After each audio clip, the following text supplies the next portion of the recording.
Before we start this video, I'd like to introduce you guys to the new brand for the channel, Lakeside Co. Super excited to release the merch. This is just sample stuff at this stage, but we will be dropping this stuff for you guys to buy very soon to support the channel. I'm pumped. Anyway, let's get into the video.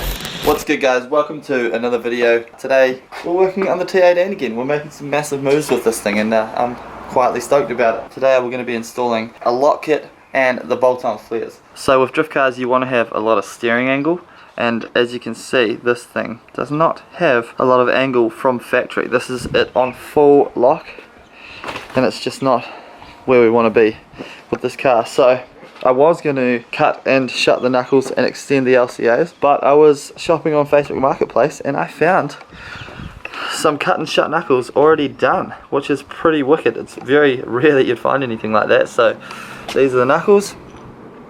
As you can see, they've been cut and shortened and then welded, not by me, which is probably a bonus. So these things will actually be strong. They've also got some really beefy kind of tie rod ends on them, so I don't know whether these will fit on our setup, but if they do, that's a bonus.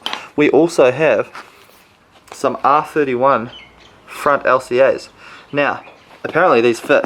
I can't guarantee this yet, but we're about to try it. These are longer than our stock LCAs. That'll push the front wheels out wider, which is great because now that we've done the R31 rear diff swap, as you can see the wheels are sticking out heaps more, and we need to equal that on the front. So we will be installing these today to get some mega angle, and we'll also be installing the bolt-on flares, which I'm real pumped about. As you can see, the bonnet's on now. I made some cuts to the bonnet so that it fits with our awesome BMW engine. Got the EG Civic radiator sitting there at the moment that we need to make fit as well. But this thing is really coming together, which is cool. But first things first, we need to get the front end up in the air. We need to take the front wheels off, and we need to assess how we're going to remove all of the front steering components so that we can fit this stuff, if it fits, which hopefully it does. I also put brand new ball joints in these LCAs so that the car is going to be perfect. Let's get into it.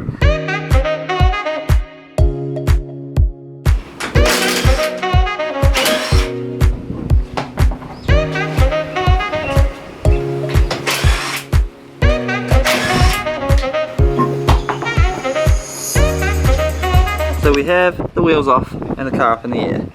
And what we need to do is remove this lower control arm here and unbolt this from here as well, so that all comes off as one piece. And then these go together. Boom. And this goes over here, and the bolt goes on, and then it's like, yeah, something like that. So yeah, alright, let's rip this apart.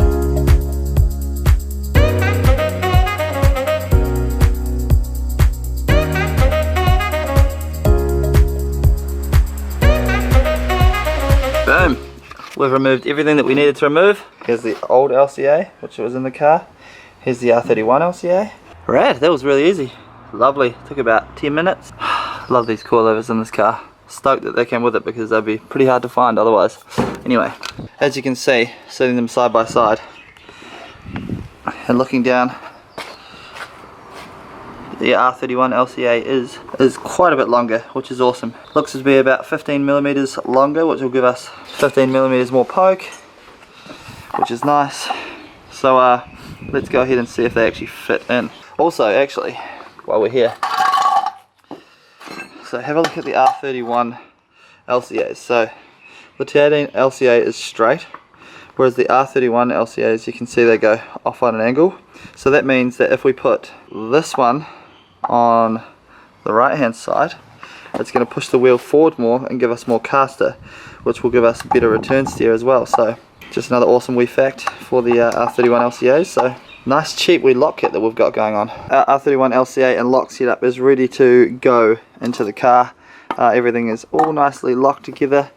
I've drilled an extra hole here, which is where our caster arm slots through, and that's literally the only modification I really had to do. So now let's see if this stuff will actually fit in.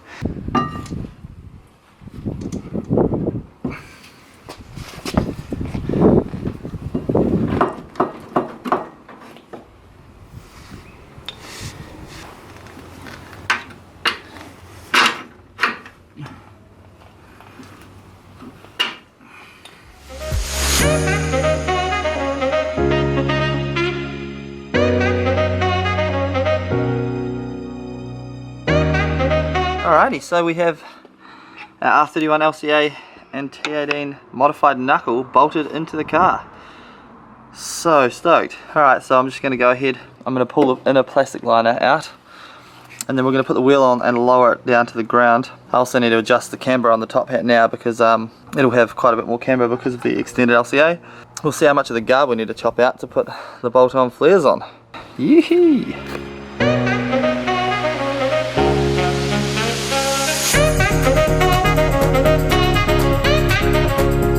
Alright, so she's on the ground. Ignore the radiator, that's just sitting there on an angle like it does.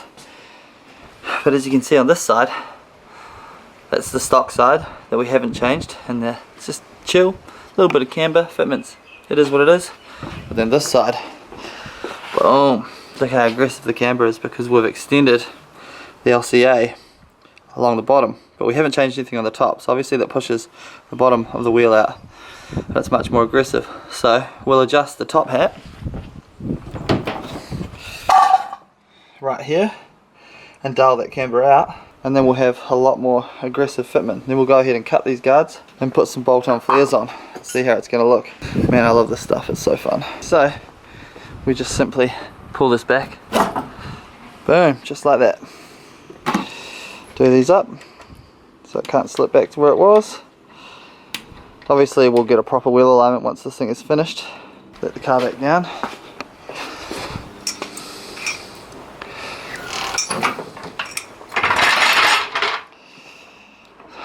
Boom, look at that. Wheel is sticking right out of the guard nicely there. Classic. So now obviously we need to chop the guards up and put the bolt-on flares on. Alright, so we're going to go ahead and test fit our bolt-on flares and kind of suss out how they're going to look. So first we tape them on with masking tape, see where they're going to sit, and then we'll cut the guards and then we'll bolt the flares on.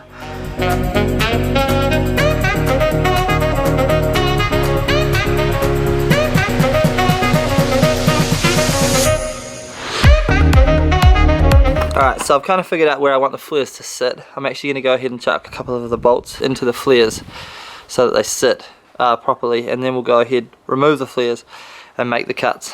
It's going to look freaking sick. We're rocking that gold hardware because you know we love that bling. Alright, we'll chuck a couple of these in. They're literally just gold tech screws. Other people use other stuff, but this will do.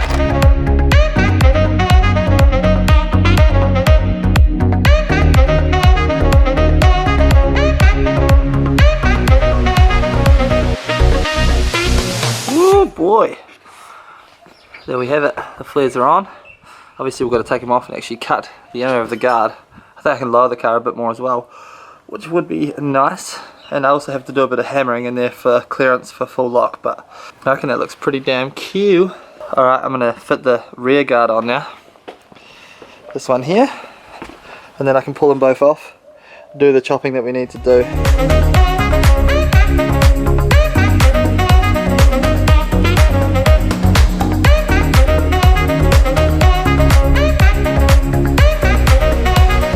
Cool, so we've got both guards on. I reckon it looks so cool.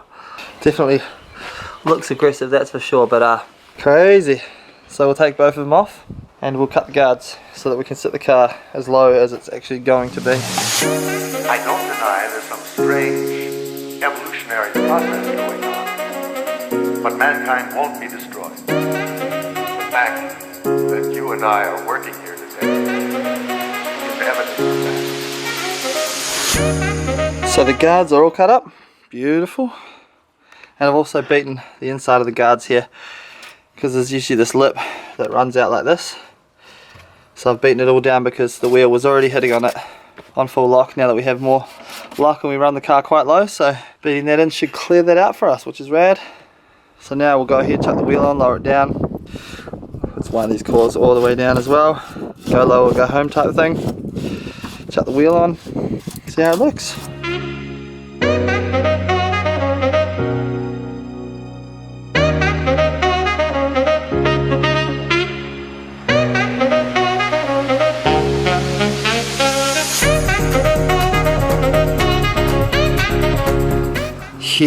Yeah, look at that. So we've wound down the coils. I also manipulated the guard a little bit so that it fit nice and tight so we don't have to run a spacer. That looks freaking sick. Wow. I'm definitely over the moon with that result. That's freaking amazing. Alright, I'm going to wind some lock into it and see how the lock looks.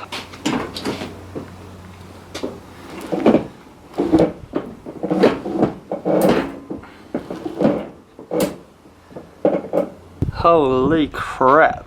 So as you can see, it has a significant amount of lock compared to what it did stock. That's insane. So this side is still stock at the moment.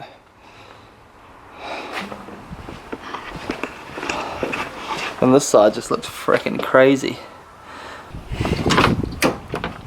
Still has a little bit more than that locked into it as well. That you can actually pull it a bit more, which is crazy. No power steering on this thing. So light though, it doesn't matter. I think it might still be binding a little bit on this side. On the inner guard, we've got it sitting pretty low, so yeah, maybe I might have to hit it in a little bit more down below. Yeah, it's just rubbing on the bit that I didn't hit, so I'll have to hit it in a little bit more so we can maximise that lock. So that's sitting pretty much how low it's going to be at the front, but the back is still sitting on the bump stop because I haven't cut the bump stop yet. So I'm going to jack the back up, cut the guard, and take the bump stop out and cut the bump stop as well so that we can have it sitting at the proper height. So this is the aftermarket LCA with the bolt-on flare on, and this is the stock side. Ooh-wee. So you can see how much of a difference that makes. Lots. Very stoked. Looks crazy.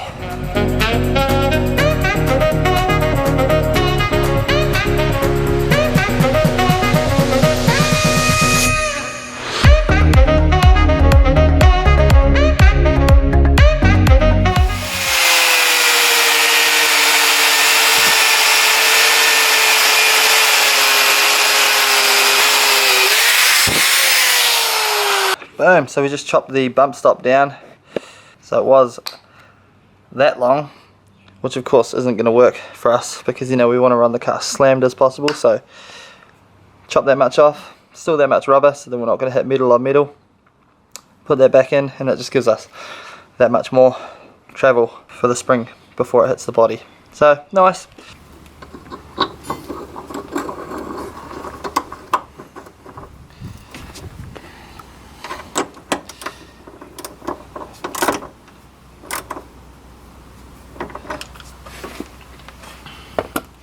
Alright, so we have the whole coilover fitted into the rear end now, and it looks nice. Shocks in, springs in, nice and captive. Still plenty of room there between the spring and the body. Well, enough room. It might bottom out, I don't know. We'll see how we go, but the bump stop's been cut down, so it gives us a good 2.5 inches of travel. We'll see how it looks once we cut the guard and drop the car down, but I'm pretty stoked with the whole setup, to be honest. It's coming together super nice. This car is going to literally just be the funnest car to drive, I reckon. Should be just enough power with this power plant. It's going to look really cool. It should be super reliable, so so much progress. Loving it.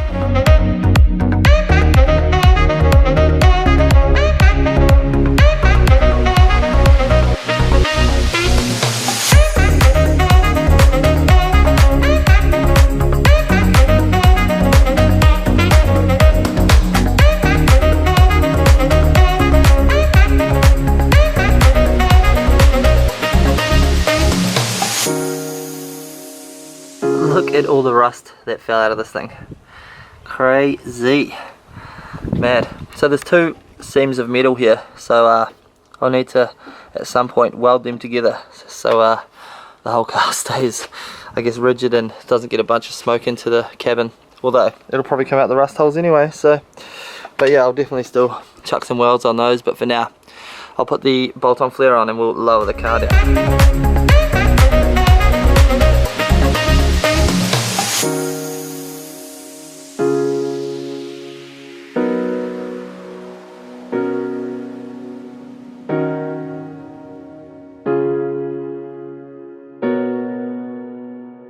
Sorry guys, the camera went flat, but we've got it on the ground and this is how it sits currently. with everything cut up. Looks freaking awesome. Pretty stoked. So the car's sitting really nicely. So that's pretty much how it's going to sit when we're drifting, which is awesome. Nice and low, how we like it. And that is the lock kit and bolt-on flares installed. Of course I've still got to do the other side, but it's exactly the same as this side, just on the other side. So I won't obviously film and put that in the video. But you get the picture. But yeah, I think it looks freaking awesome. This car is definitely coming along nicely. I've also figured out kind of how I want the radiator to sit to make it fit. So it's going to sit pretty much like this on the angle, so that we have room to run the hoses up to the thermostat housing, which will sit here nicely. So we'll literally run a hose from here down to here, and then literally a 90 from here to here. So and then just need to make a couple of mounts for that. So as you can see, obviously I'm running the radiator sideways, but I've got an inline filler neck that I'll run in the hose, and then I'll run an overflow down the side here as well. So it's all going to come together super nice, and we are definitely on the home stretch for this thing. So this thing is looking hella awesome. I'm going to chuck the bonnet on quickly so we can get a quick idea of how this whole thing's going to look once everything is together. Boom! That's what she looks like with the bonnet on. Everything's starting to come together. I think it looks freaking awesome. Let me know what you guys think, how it looks in the comments below. I always love to hear you guys' feedback. Of course we're going to have the grille on the front of the car as well. We'll cut the grille around the radiator. Oh, look at that. It started raining just as we finish up. Good timing, I reckon. Alright, that is the end of that video, guys. I hope you are enjoying the series. I certainly am. I think the car has come such a long way. We're definitely past the halfway point. Next episode, we're going to be doing fun things like wiring and trying to get this thing running, which is awesome. We need to make the drive shaft, as I said before, and then we're going to take the car out to Damon's shed, where we will be putting the final touches on it, like the roll cage and the hydraulic handbrake and all that fun stuff. But thank you guys so much for watching. Please tell your friends about the channel, like, subscribe, follow me on Instagram, @it's Mike Blake, and yeah, thanks for hanging out, guys. Peace.